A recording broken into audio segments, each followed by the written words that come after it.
बिस्मिल्लाहिर्रहमानिर्रहीम।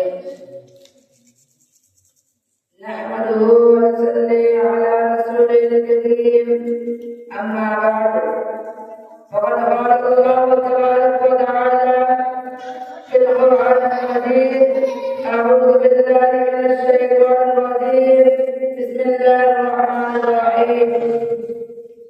ज़ालिकल किताबु ला रैब फ़ीहि हुदल लिल-मुत्तक़ीन। वक़ाल नबी सल्लल्लाहु अलैहि वसल्लम खैरुकुम मन तअल्लमल कुरआन व अल्लमह। इलाही रौनक़े इस्लाम के सामान पैदा कर, इलाही रौनक़े इस्लाम के सामान पैदा कर, दिलों में मोमिनों के उल्फते कुरआन पैदा कर। सदर मुअज़्ज़म, स्टेज पर लगे बुजुर्गाने दीन और आदमी जलसा, आज के इस महफिल में और आज के इस मुबारक इजलास में मेरा मौज़ू इस वक्त दुनिया की सबसे पाकीज़ा मुक़द्दस किताब कुरान पाक है। हमें चंद सूरत की नज़र हमें चाहिए, इसका एक अर्थ समझाना है। वो कुरान पाक जिसकी ज़बान मुक़द्दस, बयान मुक़द्दस और जो फ़ज़ाइल बलागत का ताने मारता समझ है, जिसके मुताल्लिक़ इरशाद ज़बानी है। कुरान वो किताब है जिसके सामने मुबारक होने में कोई शक नहीं और जिसके बारे में मुहसिन इंसानियत हज़रत पाक सल्लल्लाहु अलैहि वसल्लम ने इरशाद फरमाया कि तुम में सबसे बड़ा वो शख्स है जो कुरान को सीखे और सिखाए। कुरान की देखे ज़ियारत और दोस्त अक्सर को कुरान पाक की दौलत से मालामाल अता फरमाए।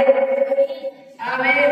नौजवान दोस्तों, कुरान पाक अपने जलाल की तरफ से अता करता हुआ हसन तोहफा है कि जिसने 23 मुस्तक़ील अल मुद्दत में पूरे आलम में कोई कलाम बर्पा कर दिया कि बड़े से बड़े फसहा, उलमा, अदबा और शुअराए अरब को शिकस्त दे गए, जिसकी आदत को सुनकर बंदा दिल को हो गए।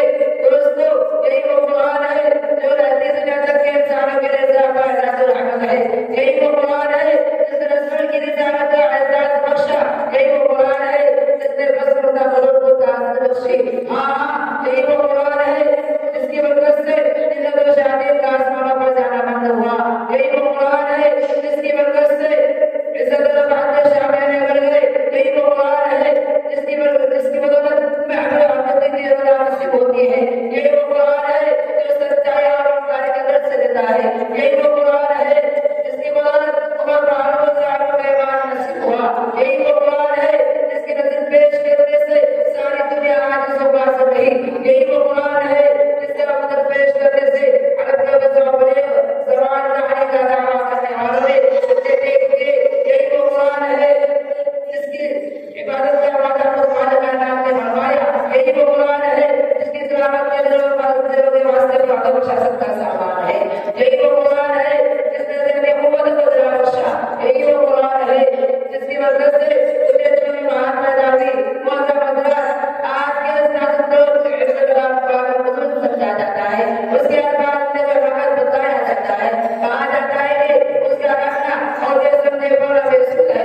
अफसोस इस कुरान के बारे में हमारा ये ख्याल है जिसके बारे में शरीयत जनाब मोहम्मद रसूलुल्लाह सल्लल्लाहु अलैहि वसल्लम ने इरशाद फरमाया कि ये कुरान कभी वक्त ने जो मोहम्मद रसूलुल्लाह के दुनिया में मंजिल जाएगा बुनियाद में तकलुहा।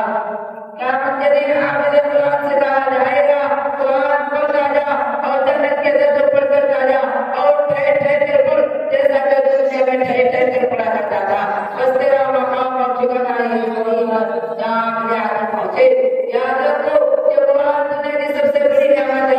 ये ज़मीन और आसमान, चांद और सूरज, सितारे को इस नेमत का मुकाबला नहीं कर सकते। ये कुरान अपने कायनात का मुक़द्दस कासिद है और कलाम के सावधान कलामी जिसके ज़रिए मुसलमान अमीन जिस जात पर नाज़िल हो अमीन जिस मकाम पर नाज़िल हो अमीन जिस महीने में नाज़िल हो तमाम महीनों से अफज़ल और इस रात में नाज़िल हो हज़ारों महीनों से बेहतर है। अल्लाह का ये मुक़द्दस और पाकीज़ा कलाम तमाम कलामों से अफज़ल और बेहतर है। हदीस पाक में आता है कि बदल कलाम लिल्लाहि अला साइरिल कलाम का बदल लिल्लाहि अला क़ल्बि।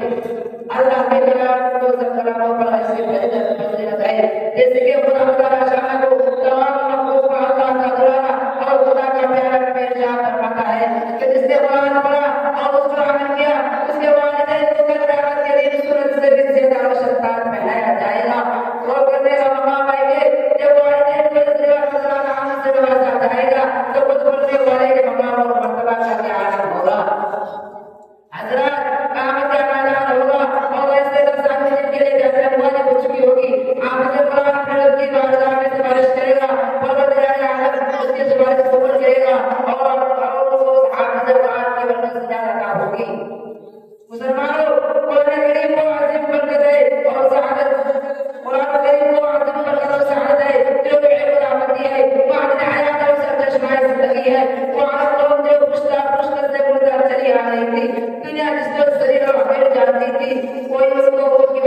लेकिन ये बड़ा समझता, कोई उनको दोहराया आपको खताब देता, कोई उनको जहरीले बता देता, लेकिन जब कुरान आया तो उनका नाम लहराया होता, सहाबा कराम हो गया।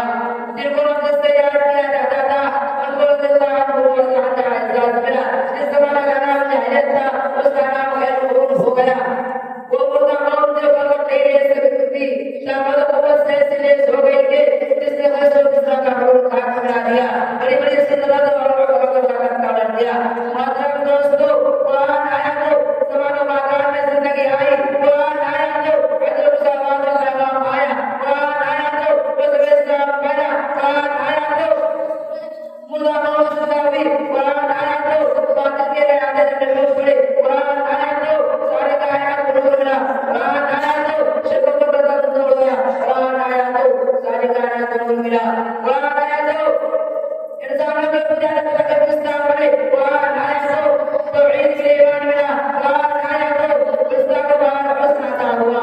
आप लेके ले लीजिए कि कुरान आया तो रोशनी आई, कुरान आया तो तारीकी का अमन हुई, कुरान आया तो अमन अमान और सलामती आई, कुरान आया तो अहकाम मिले, शरीयत मिली, कुरान आया तो दर्द और इंसानियत के हुकूक मिले, कुरान आया तो शराफत और इज्जत मिली, कुरान आया तो दर्द और बुराई की वादियों में भटकते हुए इंसानों के दर्द मिला, कुरान आया तो दोस्तों सब कुछ मिला।